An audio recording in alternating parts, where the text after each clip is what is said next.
Legend has it that it was written by the Dark One. The Kinonomicon Ex Mortis. Roughly translated. Good movie. Of the dead.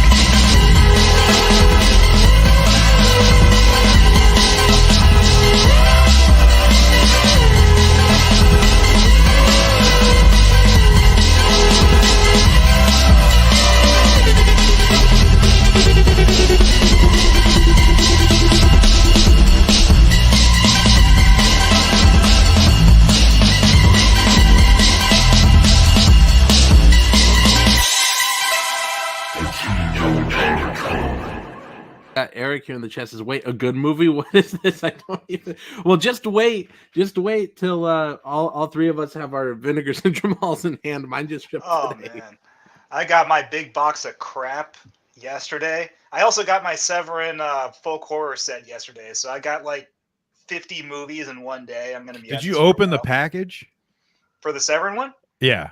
Yeah, okay. I did. Isn't it crazy in there? It is. It's a great set. Except that the booklet that they put all the DVDs or the Blu-rays in is like paper sleeves where you got to like pinch the edge of the Blu-ray and drag it out across the paper. I'm like, oh, fuck. Gable is really jumping the gun on Poltergeist. Oh, yeah. He says the rumor is that Heather O'Rourke was abused and murdered by Hollywood executives. I mean, I would almost, I don't want to believe that, but you know, the way Hollywood is, it's entirely true. So Heather O'Rourke, the way she died is so suspect because she was misdiagnosed by like 20 doctors. And it turns out that she died from a bowel obstruction that basically toxified her. And it's like, and it's something that everybody with medical training who looked at that after the fact said, like, it's really obvious that she had a bowel obstruction. Like, how do you misdiagnose that? How do like 20 doctors misdiagnose that and let her die?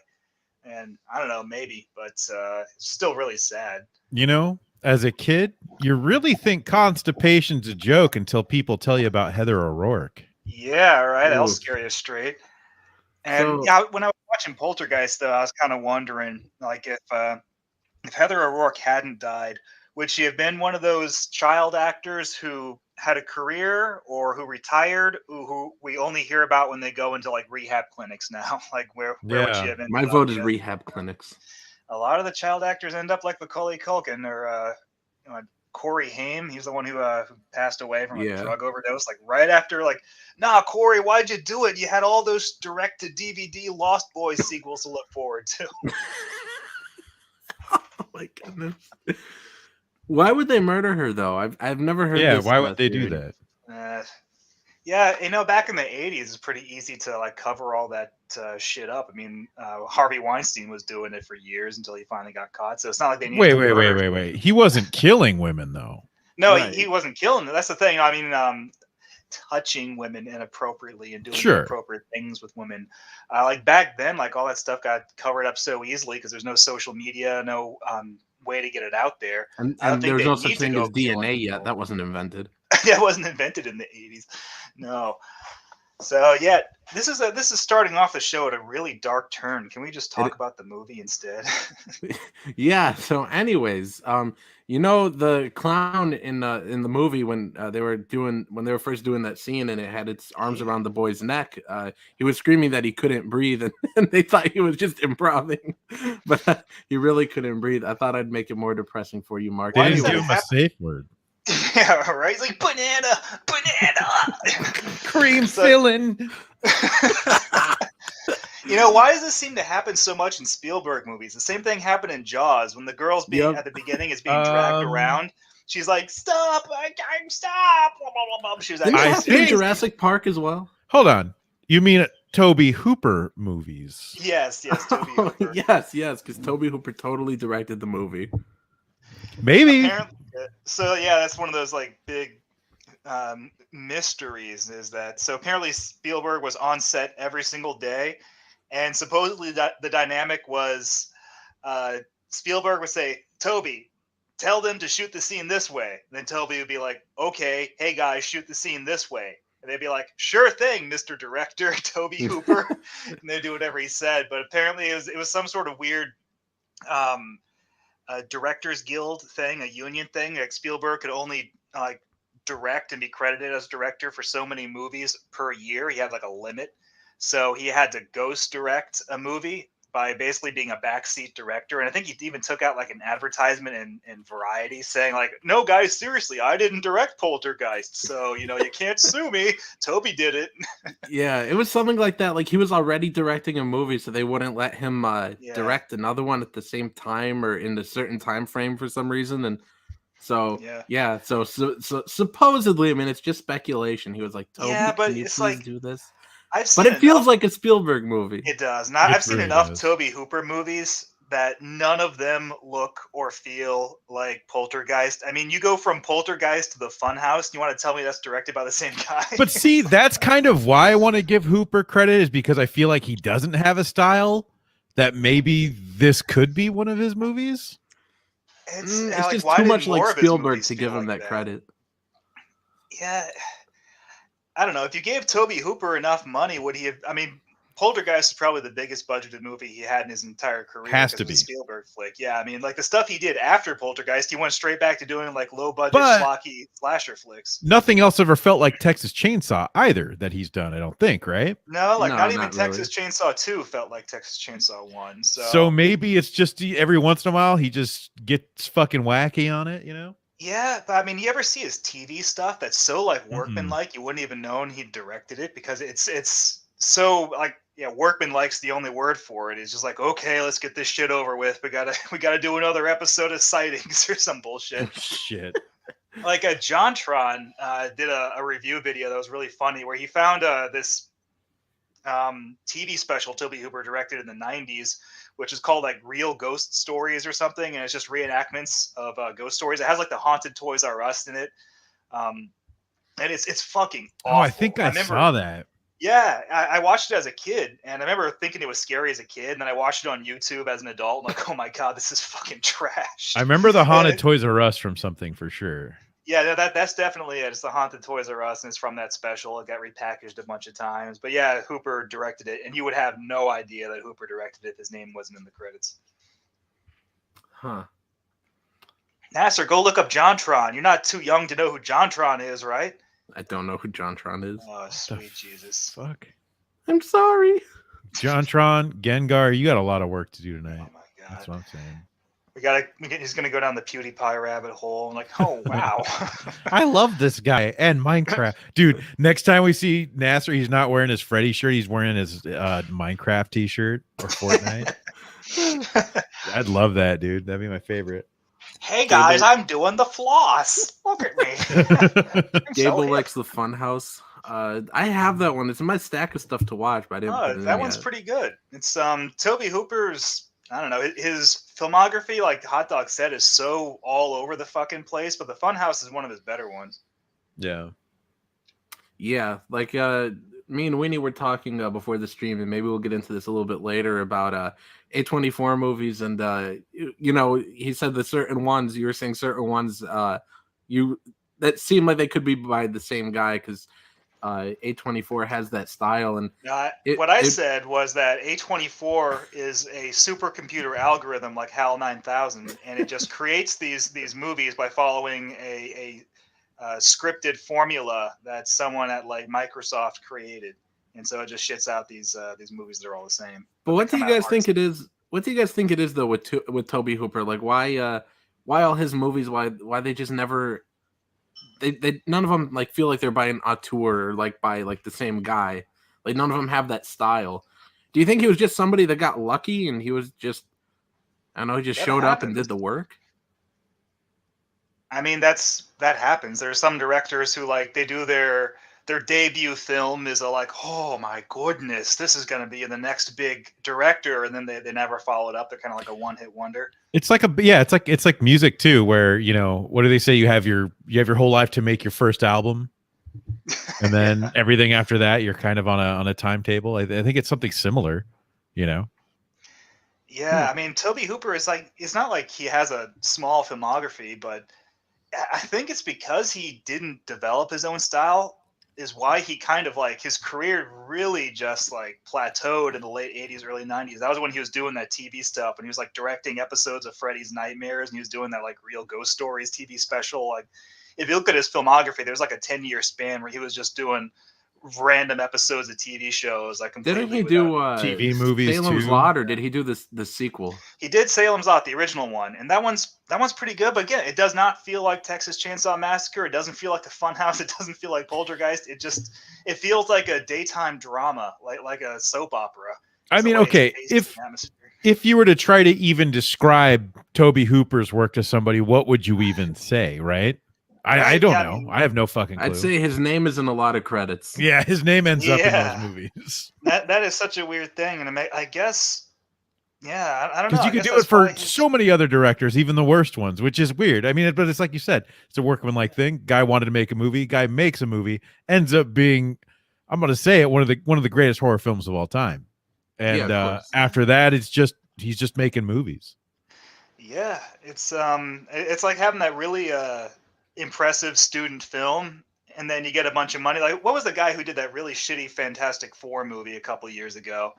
Oh, that was like Josh 6 Trank. years ago. Josh Trank, right? Didn't he have a movie that like wowed everybody? They said, "Oh, Josh Trank, you're going to be the next big Chronicle thing." with that helicopter enthusiast kid, Max Landis.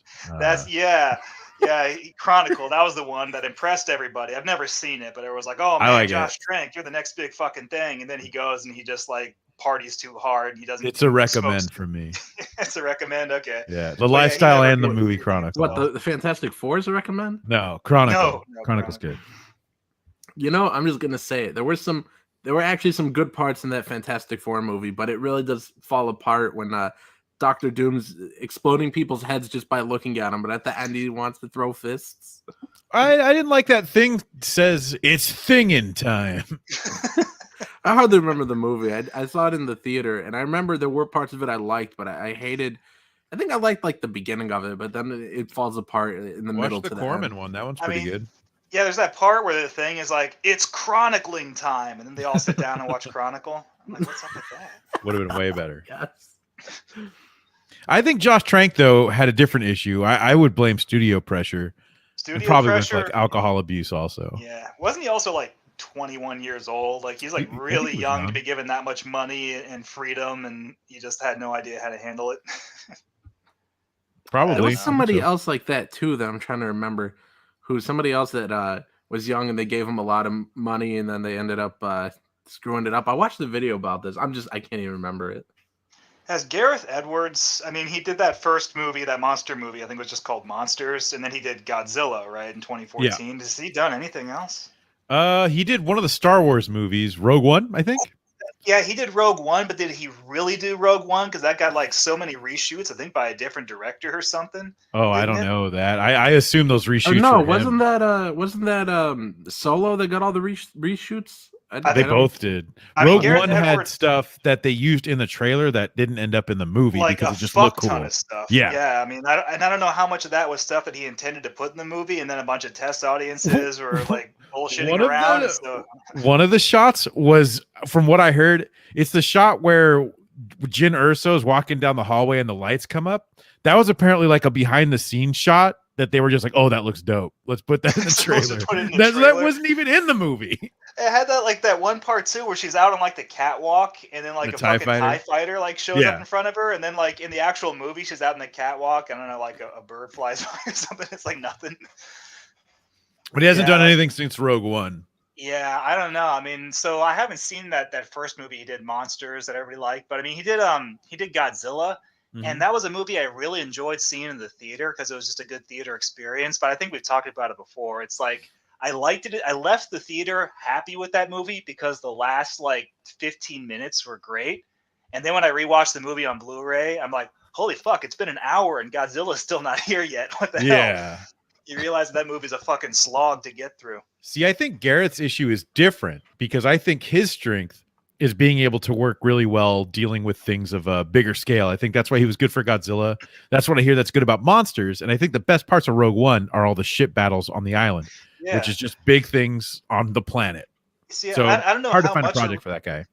Yeah, I mean, I don't know how much of Rogue One, like, I'm sure he did the reshoots. I don't know if he did them under duress. Like, he's like, okay, let's just get this shit over with. I don't want to, like, if they took his movie away from him or whatever. I don't know.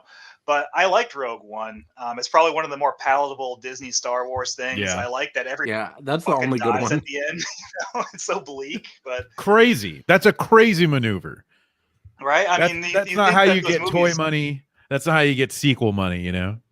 right? I mean, that had a lot of balls to end the movie that way. And I think they're doing like a Disney Plus prequel with the main character from Rogue One. I can't tell you the name of a single character from that movie because it doesn't even matter because they all die at the end, right? So I don't need to remember their names. Master J says, "How's your day been, Mark?" He only cares about you, Mark.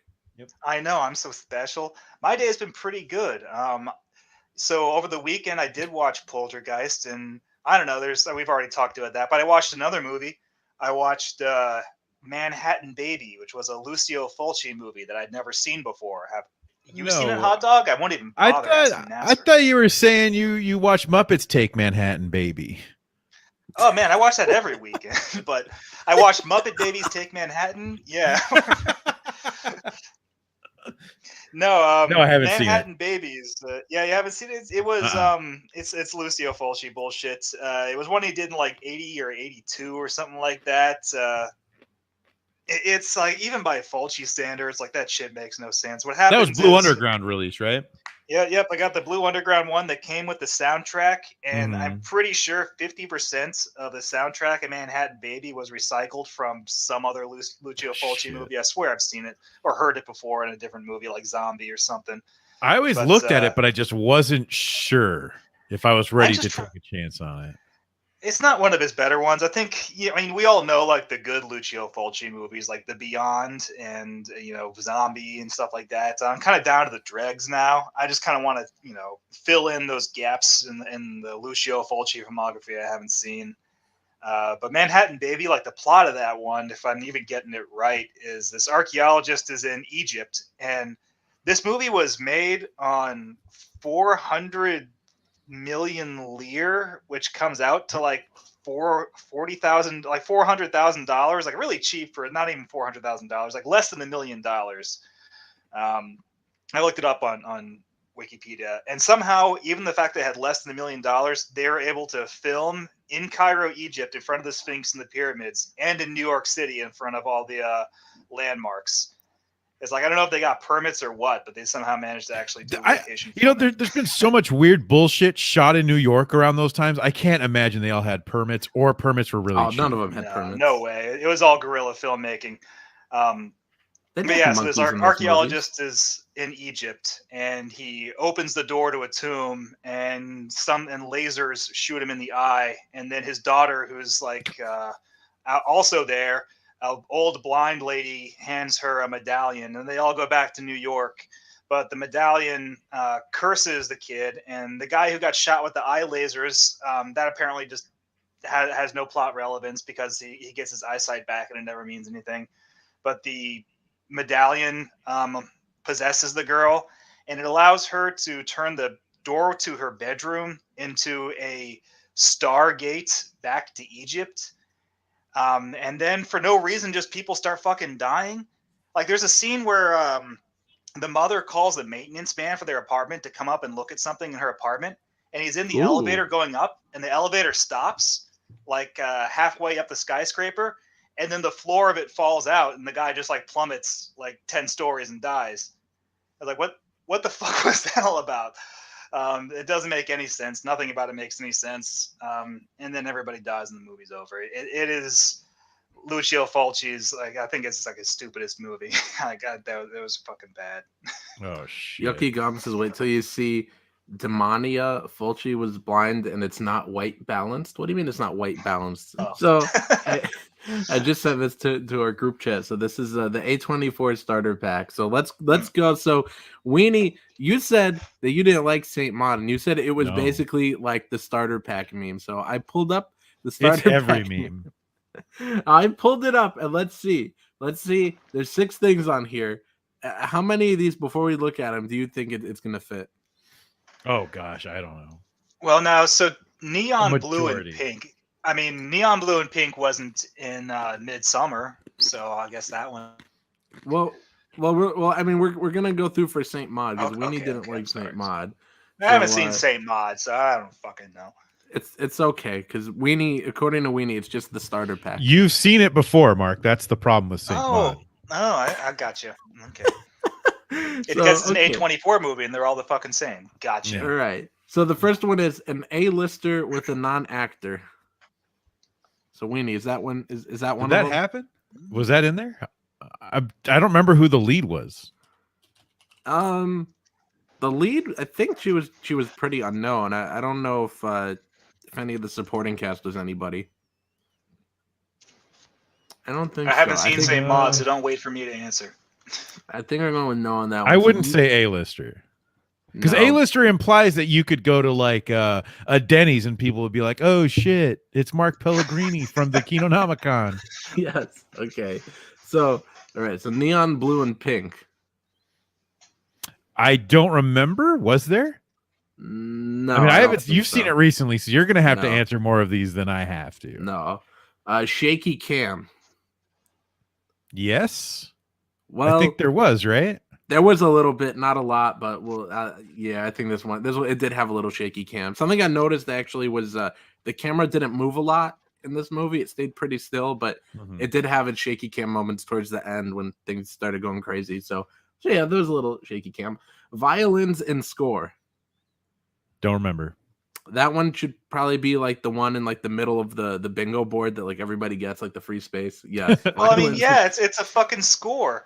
It's like, only the tuba is allowed in this score. It's like it has a basic instrument that every orchestra contains, is violins and strings. You know? Okay. I've never seen him in a role like this before. I'm going to say technically that's a yes, because you've never seen any of these actors in any roles. Sad kids. I mean, the chick was an adult, so I guess it's like half of one. I mean, there was a baby involved that was probably fairly sad. Sure. Right? And then, let's see, pricey merch. Well, definitely. I'm sure they're going to make pricey merch, right? I think there is the Saint Maud Fortnite skin, which costs like $24 plus bucks. There was the steelbook of this movie that cost $30-something. I think $32. I got the Blu-ray. It was like $12. But yeah, you don't want to know what I paid for my Hereditary ashtray that's shaped like that girl's head covered in ants. Is that real? Wait, you smoke? I need that up. I would love it if Mark smoked in the house all the time with all his books everywhere. And hip young director. And yeah, because this is this chick's first film. So yes, hip young director. So I think it got like there are actually more than 6. There's 8 on here. So we should do this for every A24 movie, by the way. Is just pull up A24 memes and be like, does this fit the criteria? Next week should be A24 night. Oh, fuck me, dude. That day that I watch 3 A24 movies will feel like a fucking lifetime. Jesus, I'd have hung myself like halfway through the second one. I don't know. We'll give Mark all our digital codes. Although I will say the one I tweeted the trailer to looks dope. I'm excited for that. Well, I mean, I say that like, A24 is so pretentious. I just got that Severin folk horror box set that's like basically got like 50 A24 tier movies made from between the 70s and the 90s. So, I mean, I'm going to watch it's going to be just like A24, but old. That's pretty much the first film, by the way, the Eyes of Fire. Yeah. Oh, man. Tim says Mark wants to review 70s porn on your channel in a show called the Pornonomicon. I hate to break it to you, Tim, but I'm already on a stream called the Pornocopia, and we only review Thanksgiving-related porn. Yeah, and we also have a side show called the Kinonomicon, which is for porno, but not 70s, modern porno. I always think it's weird, like these labels are releasing 70s pornography, and it's like turning your nose up at modern pornography, but you have the pinky up when you're watching 70s porno. I don't watch porno where they shave their pubes. I'm sorry. Disgusting. Lack of puboscus hair. Oh my goodness. Anyways.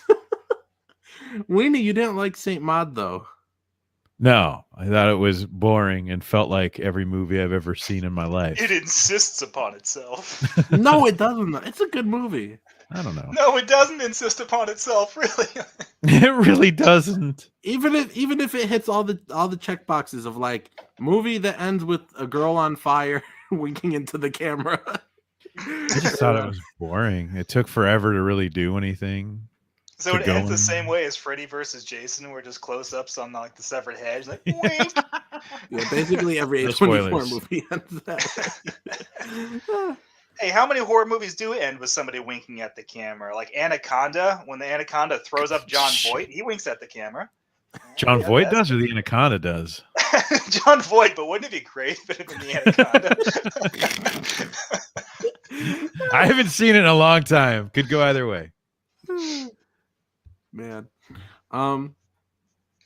I feel you had some points about Saint Maud that we were talking about off the air. Now that we're on the air, you're not saying them. I just told you. I thought it was boring. I think No, it's but, slow. like the stuff I you were don't think saying it about, does like, anything the too other too directors. You interesting. said it like it That felt a like lot of the slow. A24 movies. I mean, it's stuff we've already said here. Right? A lot of the A24 movies feel the same. Unless they have a some of really them- interesting premise, I don't really care. Yeah, I anymore. mean, I own Hereditary, and I actually tried to watch it a second time, and it was kind of boring. Once you know all the beats and all the surprises when everything happens, it's kind of like, I have to really be in a mood to watch a movie that slow. Same thing with The Witch or the Vitch, whatever. Like, I know that's not an A24 movie, I don't think. Yeah, I think it it is. It is? Okay, yeah, but it's the same I deal. know. Shit. I gotta be in a fucking mood to sit down and watch The Witch again. Not that it's Yeah. bad, it's just, jeez. But I think that's one of their better movies. The Witch is It actually is. probably the least slow out of all of these. Yeah, probably. Yeah, and that's saying something. If you I- want a good A24 movie, there's one called Good Time, which has that freaking beefcake Rob Pattinson from Twilight who's playing Batman. That Oh, movie my. is 11 out of 10 in terms of. You mean The Lighthouse? No, that's literally not what I said. I said Good Time. Oh, Good But time it- Lighthouse with is a good J.J. time. Walker saying dynamite. Close. Very good. The pacing's so fast. That movie will get you going. It's from the directors of Uncut Gems. High recommend. Oh, Such the a good It's Safdie a horror brothers. movie. Yeah. No, but it's I don't know how to describe it because it's not quite a thriller. It's maybe like according to IMDb, it's a crime thriller, but there's kind of some awkward comedy in there too. Very The good. Lighthouse has some awkward comedy in it, like when Robert Pattinson's humping that mermaid and it turns into the Green Goblin. Dude, just blowing ropes all over that mermaid. Oh man. like prone to self-abuse in the tool shed. That's what it says under the rating. Rated PG-13, prone to self-abuse in the tool shed. You see, Tim, we are reviewing 70s porn. You're welcome. I love in The Lighthouse when he's ranting at the old man and he's like, "And you keep farting." Such a good movie. Tim says, "Have you seen The Untouchables yet?" No, I haven't, Tim, but I put it in my cart because you told me to. So And The Untouchables kicks ass. It's not historically accurate, but it kicks I don't ass. care if it's accurate. Is that De Palma? Yeah, it's De I Palma. think so, yeah. That's what's up. I watched Goodfellas for the first time. Ah, really? Yeah, You I've hadn't never seen it? That's a great Mm-mm. movie. What'd you think? Oh, it was pretty good. Oh, pretty How good. did you not lead with that when you were telling us about all the movies you watched and you I just just remembered, okay? you just skipped over Just Goodfellas? remembered. I could talk about Goodfellas all day. Near zero mentions of Gabagool, by the way, which is a problem as someone You're like a problem. That is Goodness, surprising. I mean, yeah, nobody gave a shit about Gabagool until The Sopranos, and that's like, fuck that shit. No, What it is Gabagool? talks about it's like Capicola.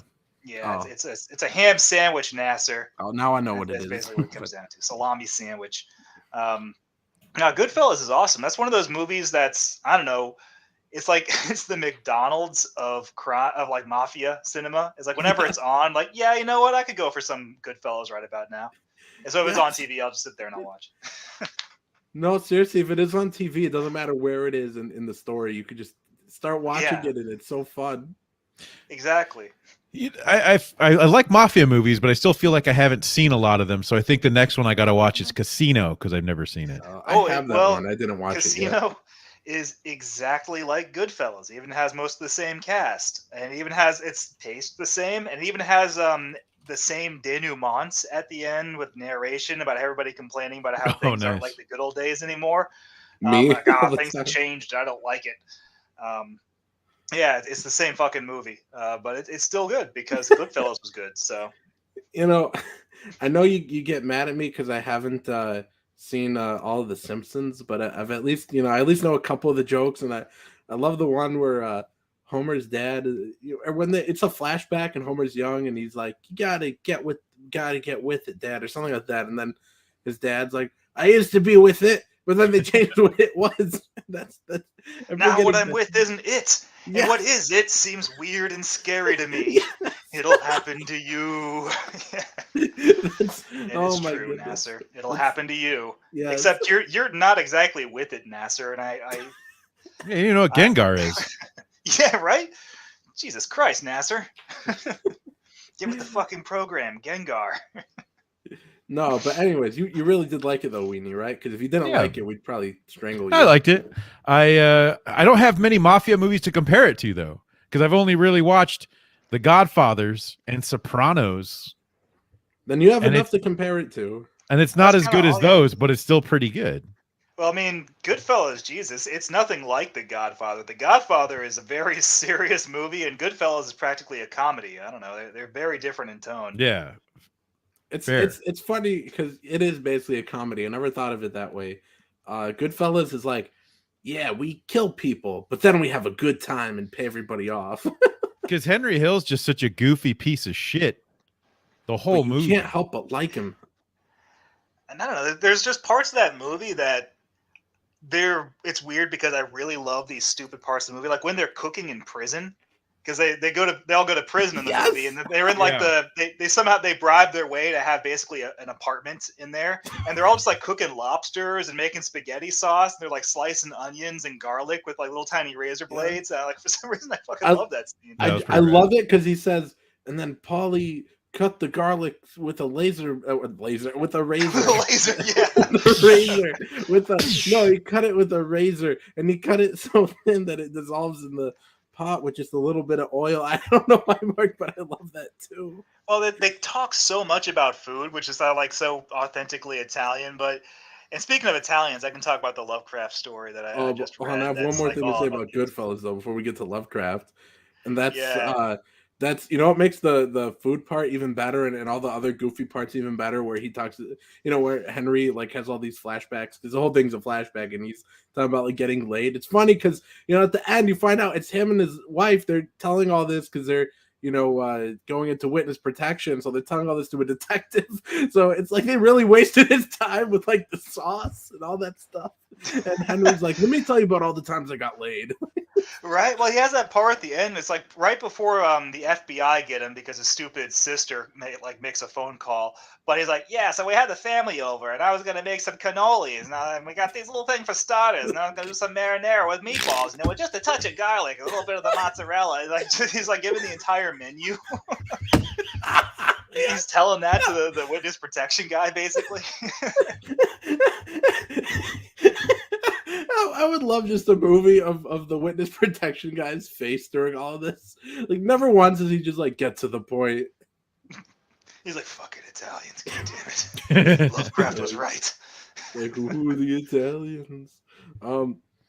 Tim says the Untouchables hot dog. It's awesome, very violent, and why are you gonna tell me what? I'm not gonna read the rest of that. Hey, spoiler alert, Nasser. Al Capone's the bad guy, and they get him at the end. Would they get him at the end? Why would you tell me that? It's not. You don't.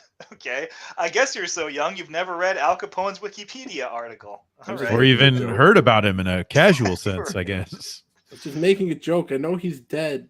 Wait, isn't he a fictional character? Yes, Nasser. He's based on a real guy, No. What's the real guy's name? Alfred Capone. Oh, Sal okay. Capone. Yeah. Sal Capone. Gotcha.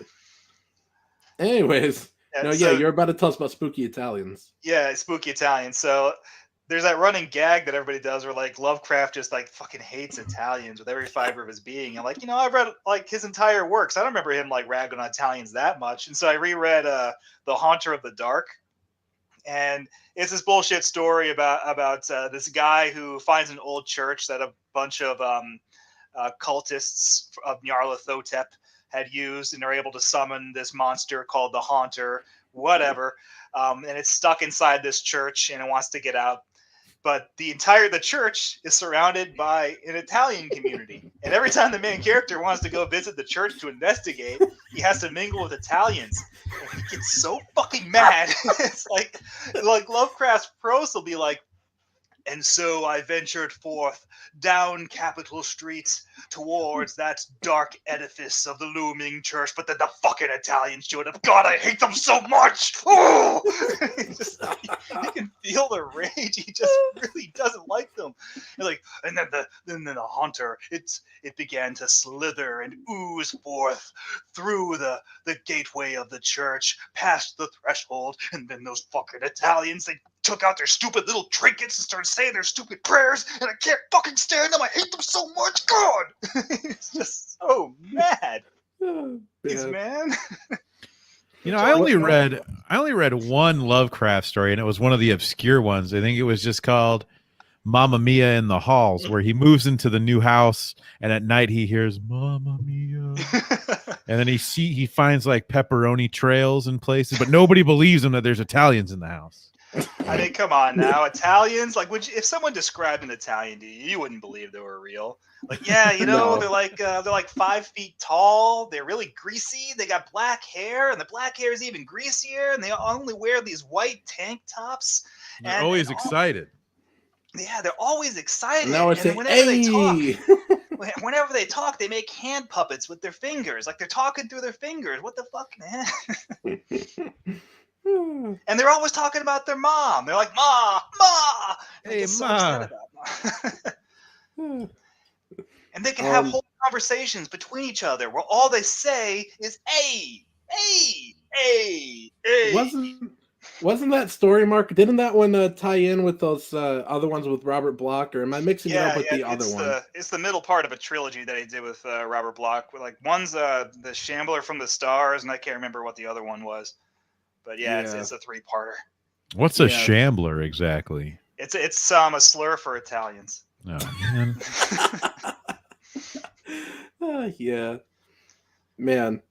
You know what I always think about? I don't know if there's any way to like look this up, but so Robert Bloch was like, I don't know, like 16, and he became pen pals with Lovecraft, and Lovecraft was like his mentor. And I wonder, like if he actually held on to all those letters. Now I know a lot of Lovecraft's letters have been reprinted and stuff, and there's some volumes of that, like Lovecraft's side of the letters. But Robert Bloch stuff, did any of that did all that survive?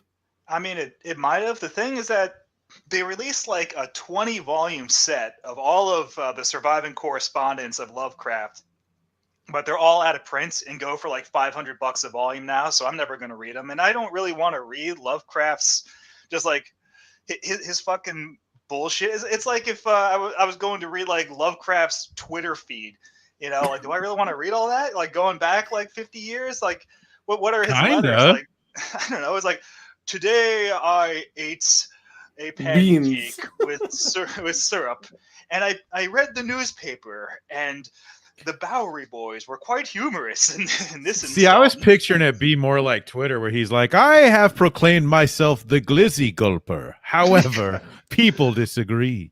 I am not the throat goat. My pronouns are Azathoth, Yog Sothoth. No, the reason I'm curious about his letters with Robert Bloch is just I'd be curious to see Robert Bloch's stories he sent him, and then like the feedback and stuff. I'm actually curious about seeing that process. I have one volume of correspondence, but it wasn't part of that set that costs a lot. It's let me pull it off my shelf real quick so I can get the fucking author. It's actually somewhat affordable. You can find it on eBay. It's called Lovecraft at Last, the Master of Horror and in His Own Words. And it was the correspondence between Lovecraft and this guy named Willis Conover, who was an aspiring author who never did anything. But it gives you like insights. Like his most famous thing is that he wrote an exchange of letters back and forth with Lovecraft, and then he put them in this book and published them. So, you know, but I read it, and I don't know. Most of it is just their back and forth talking about like day-to-day minutia and bullshit. Some of it has Lovecraft's ideas on writing and stuff.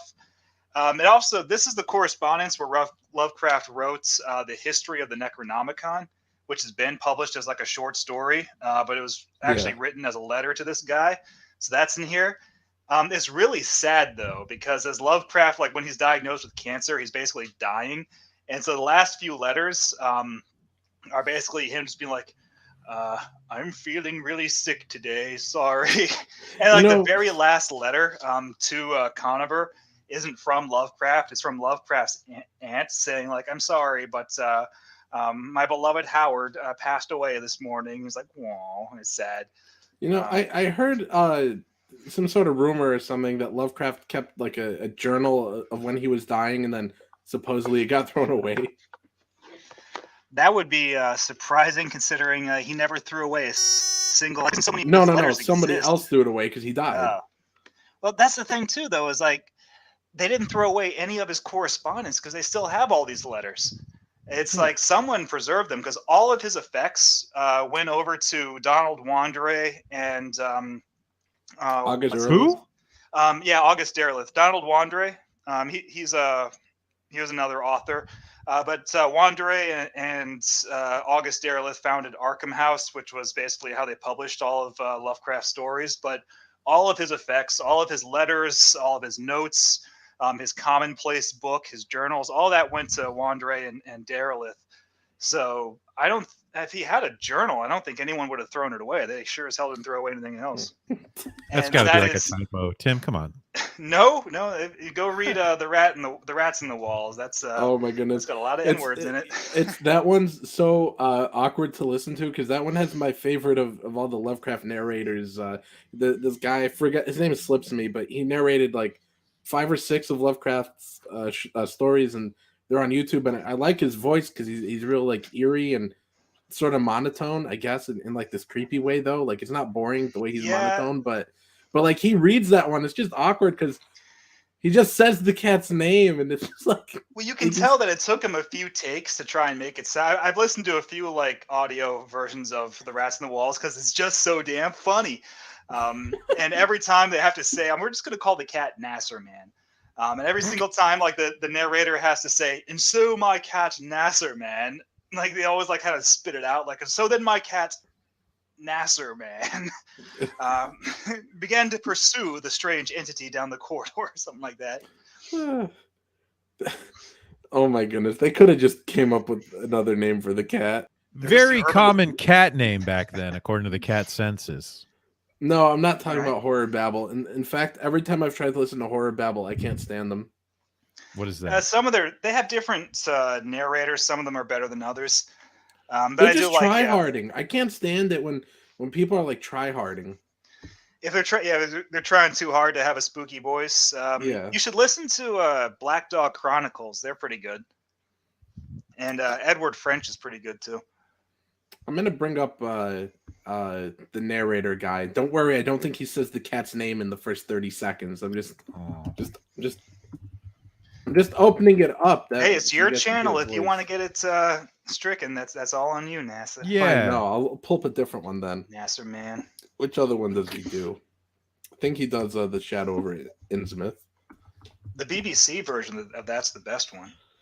I think he does say, what is it? Say Nyarlathotep and die. The Shadow over Innsmouth. See how creepy it is? I never listened to that guy. Is he good? You like this guy? Yeah. He makes all the sound effects too. Like he'll during the winter of 1927 to 28, officials of the federal government made a strange and secret investigation of certain conditions in the ancient Massachusetts seaport of. See, it's really creepy. I like how he does, because he's like monotone, but it's still like, it's really good though. Like it fits it. Dulu's nipples file her beams towards the crowd. I watched a movie. The puzzle Nassers. I mean, it's true. People who annoy you, definitely Nassers. Definitely Nassers. Every Nasser I know just rubs me the wrong way. Man. Oh, so Jeffrey Combs did an audiobook version of Reanimator because he played the Reanimator, but his audiobook version, you can find it on YouTube.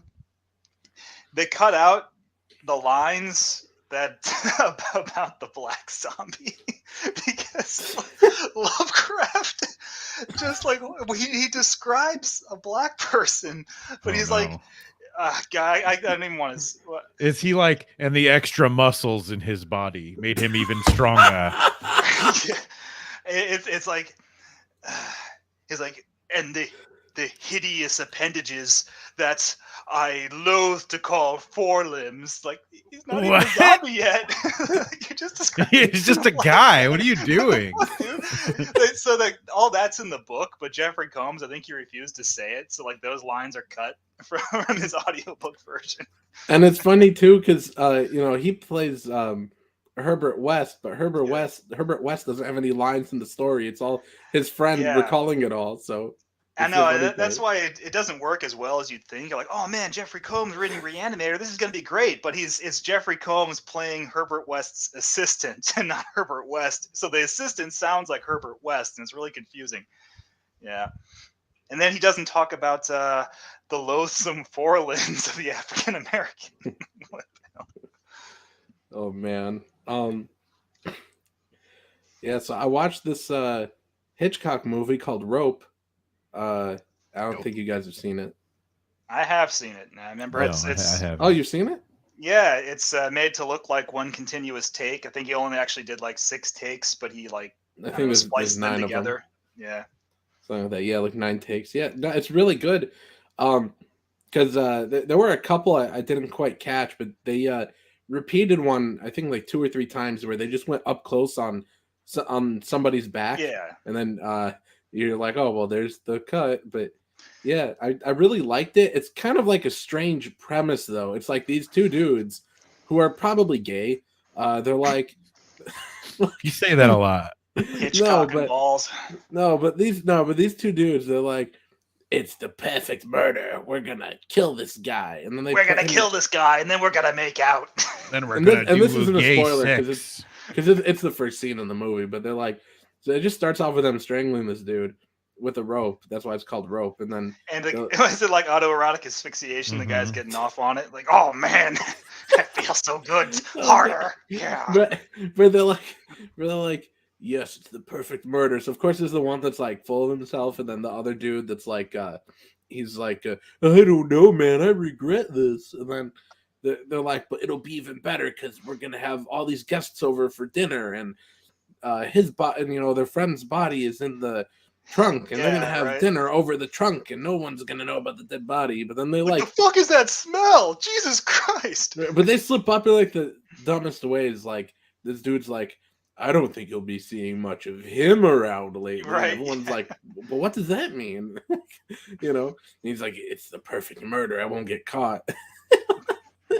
So, like, hey, where's so-and-so? Oh, he couldn't make it. He was dead tired. Yes. They're like, did you kill him? You murdered him, didn't you? No. Yes. That's basically how it goes. And it basically comes down to like Jimmy Stewart just solving it with like just a wild guess. He's like, I'm guessing he's in the trunk. Right, it's like Clue, like with the candlestick in the trunk with Colonel Mustard. And then the guys just give it away because like, how did you know? They're all fancy for some reason. Everyone jacks off to Hitchcock, but hell yeah, a lot of his movies, they feel like experimental student films because they're just I think that's what Rope was, right? Yeah, it's not a student film. It was experimental, though. No, but it was experimental, though. That's the one he shot in one take, I think, right? Yeah, well, he made it look like one take. It's like 9 takes, but he transitions them together really cleverly, so it looks like it's one continuous shot. But he did a bunch of those movies, and they almost feel like shit posts. It's like, okay, you did it just to see if you could do it. Like Lifeboat. Holy fuck, that movie's boring. It's like, let's shoot a movie that's entirely on a raft for like 90 minutes. Like, oh, okay, you did it to see if you could do it, but wow, that fucking sucked. It's funny, he repeats that same kind of thing, because that's the same thing with taking place in one room. Same thing with Rope, and also the same thing with Rear Window. It all takes place in that apartment. He was considered the James Cameron of the 20s. That's what they used to call him. They're like, you're our modern day Jim Cameron. This is crazy. So it's like Marty McFly is like, well, you're not ready for that one yet. Yeah. Your kids are gonna love it. Yeah. So that was. I watched a good movie Yeah. Ooh. that I'd like to recommend to you guys Yeah. and anyone listening. Okay. It's called Ravenous. Have you guys seen it? No, never heard of her. It's Yeah, awesome. God, when I worked at a Blockbuster Video in 2001, you know, when Nasser was like -3 years old. I was 4. And I was like, oh man, one of these days, you know, this guy named Nasser is going to be born. You know, you're not ready for it yet, but your kids are going to love him. Yeah, Ravenous. I rented that one, and I don't remember anything about it except a lot of snow and hairy people eating each other. Yeah, it was great. It's basically Wendigos, Ooh. but That's without right, yeah. them being overly creature-esque. It's Wendigos, but without the cool parts. Yeah, basically more of a probably closer to the source material, maybe Yeah. of what they actually are, which is pretty cool. It's fun. I mean, It's I total remember blast. it being really good. Yeah, I just got to rewatch it. Weird soundtrack too. I think by one of the members of Blur. I think Damon Albarn did the Blur, soundtrack. yeah. Oh my god, it wasn't 90s. He's a movie, was gorilla it? now. What? Like the band Gorillas? Damon Albarn's half of the Gorillas, I think. What the hell? Yeah. They changed members? I thought it was always been the No. same people. Damon Albarn and then some other electronic producer guy, I think. Oh, okay. Jack Savinka says no comments on Rear Window. Rear Entry. It's one of my favorite Hitchcock movies. What? I don't know if you heard that right. Rear Rear entry Window. for the Hitchcock. No, Yeah. Rear Window. Rear Window. It's no, that's in my top 5 Hitchcock movies. I don't know if you guys have seen it. Yeah, I mean, everyone's Rear Window is one of those Never movies seen that's been parodied so many times. It's like, do you even really need to see it? Oh, Right. actually, no, you don't even need to see it. It's literally It's like the Saint Maud of movies, basically. You know what I You have already seen? it. I've seen Disturbia, which is Rear Window, but yeah. with Shia LaBeouf. Oh, that sounds way good. Yeah, that's so much it's better. okay. It's okay. You know, it was really weird. So in the early 90s, there was some sort of like cultural resurgence specifically of Rear Window. Because I remember The Simpsons, Tiny Toon Adventures, and Rocko's Modern Life all doing Rear Window parodies in like the same year. It's just like, hey, everybody, you know what's hot right now? Rear Window. Yeah.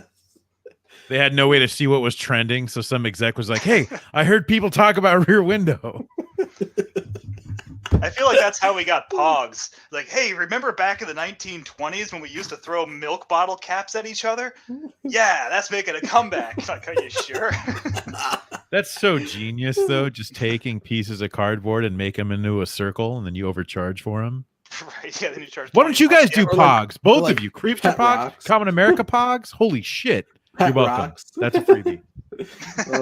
But yeah, there's a link for Creepsters in the chat, you guys. And You know, here's a the link only one of for- us who should be doing Pogs is you, hot dog. You can call them Pog Dogs.